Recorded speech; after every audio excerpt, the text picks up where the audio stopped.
Alpha TV ñu ngi leen di sant bu baax di leen gërëm di ànd ak ñoom màggal gi maa ngi wax daal Alpha TV daal képp ku bëgg a seetaan màggal gi suivre ko ñi na nga ko jàpp te seetaan ko.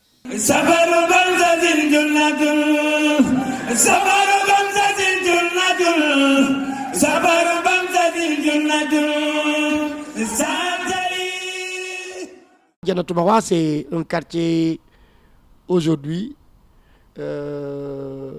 particulier au niveau de Touba. D'abord, la configuration. Aujourd'hui, vous allez à Touba, tout le monde se rend compte qu'en réalité, le développement de Jannatul Mahwa est exponentiel. Parce que c'est seulement en 1994 que, après un lotissement, Serigne Saliou a donné Jannatul Mahwa à ses talibés. Et cette partie qu'on appelle Jannatul Mahwa Kër Cheikh Béthio à Cheikh Béthio. Jannatul Mahwa est particulier par le nom aussi. Je crois que je suis historien géographe. Si vous parcourez le monde, il n'y a pas une localité dans le monde qui a le nom de Jannatul Mahwa. C'est un nom prédestiné.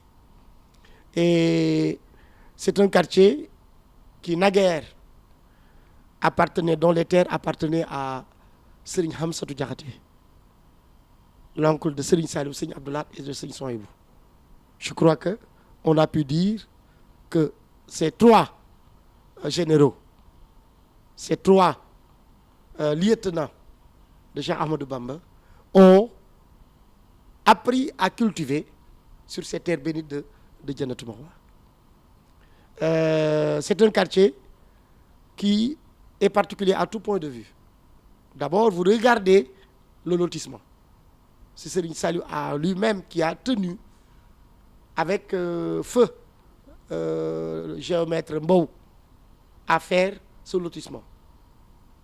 En faisant de telle sorte que deux lots de maisons, deux paquets de maisons, sont suivis immédiatement par des réserves. Parce que Serigne Saliou était quelqu'un qui était très prospectif. C'est-à-dire il pensait bien avant, il pensait après qu'une ville allait se développer et que lorsque la ville se développe, on aura besoin forcément de réserves foncières. C'est un quartier atypique.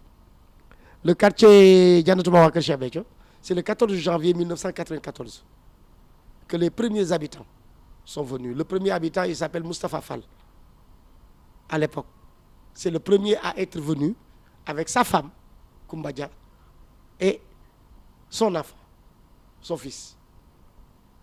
C'est le premier habitant de Jannatul Mahwa. 94 à aujourd'hui, c'est beaucoup d'années. Mais on a vu l'évolution fulgurante de Jannatul Mahwa. Et à l'époque, c'était des parcelles qui étaient données gratuitement par le Cheikh. 1005 parcelles données à Serigne Babacar Mbaye, le chef de village, qui devait simplement attribuer aux talibés qui avaient l'ambition de vivre à Touba. Je crois que certains pensaient qu'à l'époque, que nous étions en dehors de Touba. On nous a exclus de Touba. Quelqu'un a pu dire un jour que Serigne Saliou génne na Cheikh Béthio Touba. Fallait mu ko jox looloo baax ci moom. Mais aujourd'hui, il faut voir la configuration de Jannatul Mahwa avec tout ce qu'il y a comme infrastructure. La police, l'hôpital Matlaboul Fawzeyni, un grand marché moderne, des voies bien tracées, montrent qu'en réalité, Jannatul Mahwa est un quartier d'avenir. Serigne Béthio, c'est quelqu'un qui n'avait pas de commune mesure dans l'exécution d'un ndigal de Serigne Saliou. Or, Serigne Saliou lui-même, dans un de ses discours célèbres, avait signifié ce qu'est le Magal. En réalité, le mot Magal est sorti de la bouche même de Cheikh Ahmadou Bamba. À l'époque, quand il avait demandé à ses lieutenants, ceux-là qui étaient autour de lui et qui exécutaient intrinsèquement ses ordres, quand ils ont su l'importance qu'accordait Serigne Touba au Magal, Serigne Saliou nous a dit qu'à chaque fois qu'il y avait la Tabaski et que l'un d'entre eux avait qu'un seul mouton, il préférait garder le mouton pour le Magal plutôt que pour la Tabaski. Au point que les résistances étaient telles que certains pensaient qu'il fallait appeler le Magal Tabaskiwaat. C'est le terme que Serigne Saliou a utilisé. Et un jour, Serigne Touba les a regroupés pour leur demander de ne plus parler de Tabaskiwaat parce qu'à partir de ce moment, ça devient une innovation en islam. La Tabaski, c'est cette fête en rapport avec Yonent Yàlla Ibrahim. Si vous dites Tabaskiwaat, ça ressemblerait à une forme d'innovation. Or, les innovations en matière d'islam sont blâmables quand ça n'entre pas dans la logique de la sunna. Il leur demande à partir de ce moment de ne plus parler de Tabaskiwaat, mais de parler plutôt de Magal. Et le mot est resté. C'est le seul, l'unique, c'est le 18 Safar. Ce jour-là, Serigne Touba avait demandé à ses talibés de l'aider à rendre grâce à Dieu. Or, comment on appelait Cheikh Béthio? Le Tchantakon. C'est lui qui avait fait du Tchant sa vie. Parce qu'il avait entendu Serigne Saliou lui dire que ihmilo ahla Daouda shukran. Yéen ñooñu Daouda, vous les gens de Daouda, le peuple de Daouda, œuvrez dans le chant. Le chant n'est pas simplement le fait de dire alhamdulillah, c'est bon. Mais au-delà de ça, il faut une œuvre. L'action de grâce. L'action de grâce, c'est la préparation de mets succulents, accompagné de tout ce qu'il y a comme dessert, comme jus, et les donner à des gens indigents, sans se soucier de leur appartenance.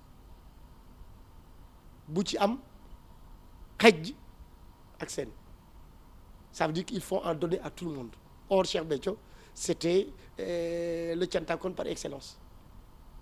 Le Magal de Cheikh Béthio se préparait le lendemain du Magal. Le Magal se termine, le lendemain, il faisait un chant. Il avait l'habitude de dire que nous avons aidé Serigne Touba dans ce qu'il nous a recommandé. Maintenant, nous allons faire des réjouissances parce que simplement, nous avons eu la chance d'œuvrer pour Serigne Touba dans un digal bien déterminé. 3 jours après, il commençait maintenant à préparer le Magal suivant. D'abord par une réunion d'évaluation que l'on faisait. Qu'est-ce qui n'a pas marché? Qu'est-ce qu'il faut améliorer? Et les gens commençaient déjà à cotiser pour le Magal prochain. Cheikh Béthio, c'est 1 an de préparation du Magal. Dès que le Magal s'est terminé, immédiatement après, les talibés du monde entier commençaient déjà à verser dans un compte spécialement dédié au Magal leur préparation pour le Magal prochain.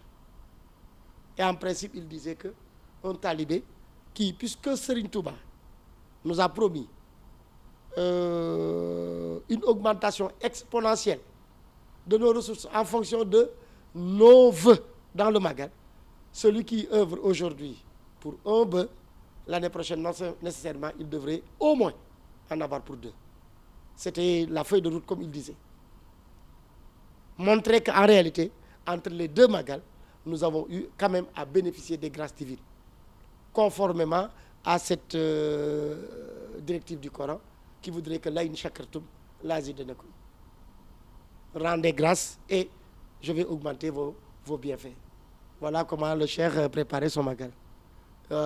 Serigne Saliou a dit un jour à Serigne Béthio, tant que l'œuvre de Serigne Touba sera perpétuée sur terre, ton œuvre va continuer. Après lui avoir dit qu'en réalité, vous êtes attaché à un flux éternel. Ce sont des termes arabes qui a été utilisé par Serigne Saliou pour dire que Serigne Béthio, son œuvre va continuer.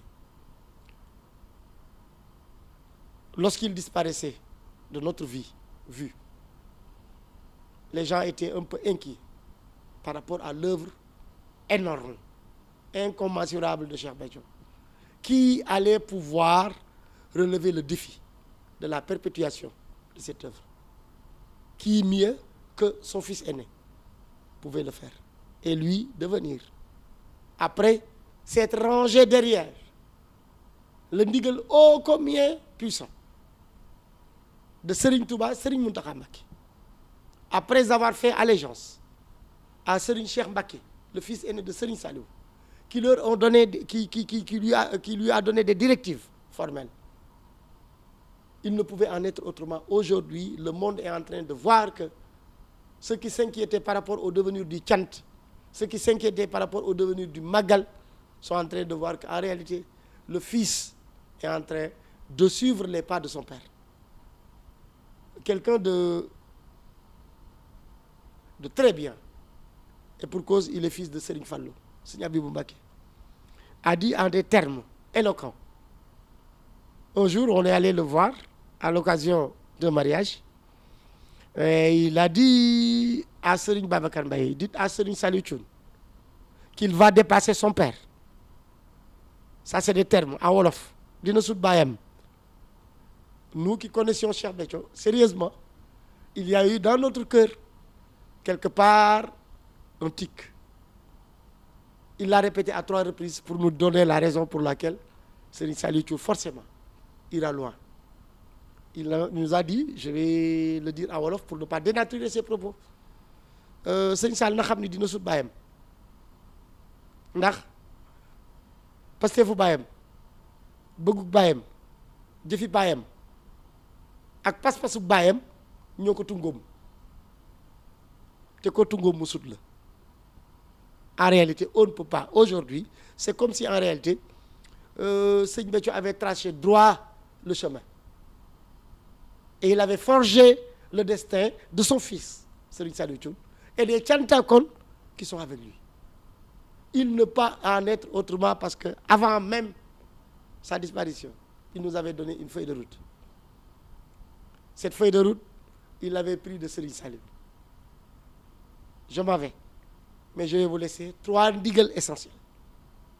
Le premier, c'est les khasaïd, le magal, le Gamou. Et enfin, il nous dit, pour mon bienfait, je voudrais que vous perpétuiez la journée du 17 avril. Cette journée qui avait fait que j'avais rencontré Serigne Saliou. Et c'est cette rencontre qu'est née tous ces bienfaits qui font qu'aujourd'hui, nous sommes un peuple de Thiantakones, c'est-à-dire de gens qui, à n'importe quelle occasion, rendent grâce à Dieu, par l'action et non pas simplement par la parole.